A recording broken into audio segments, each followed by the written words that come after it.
Hello மக்களே, welcome to நம்ம channel. இந்த வீடியோவில் எங்கள் வீட்டில் ஞாயிற்றுக்கிழமை செஞ்ச நாட்டுக்கோழி பிரியாணி தான் பற்றி தான் போட்டிருக்கேன். அதுக்கு எங்கள் அம்மா 3 கப் அளவுக்கு சீரக சம்பா ரைஸ் எடுத்து வாஷ் பண்ணி வச்சுக்கிட்டாங்க.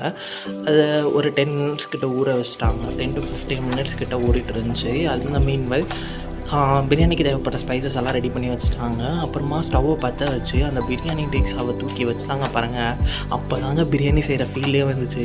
அப்புறம் தேவையான அளவு எண்ணெயும் அந்த கம்மனட்டு நெய்யும் ஊற்றிக்கிட்டு வெங்காயத்தை அரிய ஸ்டார்ட் பண்ணிவிட்டு அதுக்கப்புறமா வெங்காயத்தையும் ஒரு 3 வெங்காயத்துக்கிட்ட நறுக்கி வச்சுக்கிட்டாங்க. அப்புறமா பச்சை மிளகாவையும் நறுக்கி வச்சுக்கிட்டாங்க. அப்புறமா ஸ்பைசஸ் எல்லாம் ஆட் பண்ணிவிட்டு அதுலேயே ஸ்மெல் ஸ்டார்ட் ஆகிடுச்சுங்க. அந்த ஸ்பைசஸ் அந்த நெய்யோடு சேர்ந்த அப்புறம் அந்த ஸ்மெல் ஸ்டார்ட் ஆகின அப்புறம் பச்சை மிளகாவையும் போட்டாங்க. பச்சை மிளகா போட்டு கொஞ்ச நேரத்துக்கெல்லாம் அந்த 3 பெரிய வெங்காயத்தையும் கட் பண்ணி வச்சதே போட்டுட்டாங்க. இந்த 3 வெங்காயம் வதங்க கொஞ்சம் தேவையான அளவு உப்பு போட்டுக்கிட்டாங்க. உப்பு போட்ட அப்புறம் கொஞ்சம் நேரம் கழித்து வெறும் மிளகாத்தூளையும் போட்டாங்க. அந்த வெறும் மிளகாத்தூள் கொஞ்சம் கலருக்கு கொசர போட்டாங்க. அப்புறமா இந்த கொத்தமல்லி புதினா அதெல்லாம் நறுக்கி க்ளீன் பண்ணி அதையும் கொஞ்சம் ஆட் பண்ணிக்கிட்டாங்க.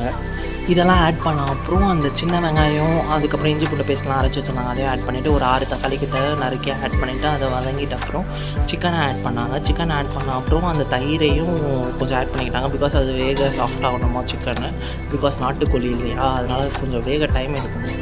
இதுக்கப்புறம் எங்கள் வீட்டில் அரைச்ச கறி மசாலா தூளையும் அது கூட சக்தி இது பிரியாணி மசாலாவையும் ஒரு ஸ்பூன் 2 ஸ்பூன் வீதம் போட்டாங்க. அதை கொஞ்சம் நேரம் போட்டுட்டு அதை ஒரு 4-5 டைம் கிண்டினாங்க. அதை கிண்டி முடிச்சிட்ட அப்புறம் திரும்ப இந்த கொத்தமல்லி புதினா இருக்குல்ல, அதை மறுபடியும் எடுத்துகிட்டு வந்து அதையும் போட்டாங்க. ஏம்மா இவ்வளோ கொத்தமல்லி புதினா போடுறேன்னா அப்போ தான் டேஸ்ட்டுன்னாங்க. சரி, பக்கத்தில் பார்த்தா தண்ணி கொதிச்சுட்டு இருந்துச்சு. கேட்டால் 3 கப் அரிசிக்கு 5 கப் தண்ணி வச்சாதாண்டா இதுக்கு கரெக்டாக இருக்கும்னாங்க. அது கொதிக்க பக்கத்தில் கொதிச்சுட்டு இருந்துச்சு. அதுக்கப்புறமா கொதிச்சு முடிச்சதுக்கப்புறம் அதை எடுத்து பிரியாணி டேக்ஸ் எல்லாம் போட்டுட்டு மறுபடியும் டக்குன்னு அந்த ஊற வச்சுருந்த அரிசியெல்லாம் போட்டுட்டு அதுக்கப்புறமா ஸ்மெல் வர ஆரம்பிச்சு பாருங்கள். அந்த பிரியாணியோட க்ரேவிங் இருக்குல்ல, அது ஆரம்பிச்சிச்சு எனக்கு. கொஞ்ச நேரம் கழித்து தம் போடுறதுக்கு எல்லாமே ரெடி பண்ணி வச்சுட்டாங்க. கீழே ஒரு தவாவையும் அது மேலே இங்கே பிரியாணி டேக்ஸாவையும் வச்சுட்டு மூடி போட்டுட்டு மேலே தண்ணி வச்சுட்டாங்க. கேட்டால் இப்படி தான் தம் வைக்க முடியும் எங்கள் வீட்டில் அப்படின்ட்டாங்க. சரி, ஓகே, நான் பிரியாணி நல்லா வந்தால் போதும்ன்ட்டு எடுத்து பார்த்தா அப்படியே உதிரியாக சீரக சம்பா ரைஸில் செஞ்ச வீட்டு நாட்டுக்கோழி பிரியாணி எப்படி இருந்துச்சு பாருங்களேன். அட்டா நீங்களும் ட்ரை பண்ணி பாருங்கள், உங்களுக்கும் பிடிக்கும். இந்த வீடியோ பிடிச்சிருந்தா லைக், ஷேர் பண்ணுங்கள், சப்ஸ்கிரைப் பண்ணுங்கள்.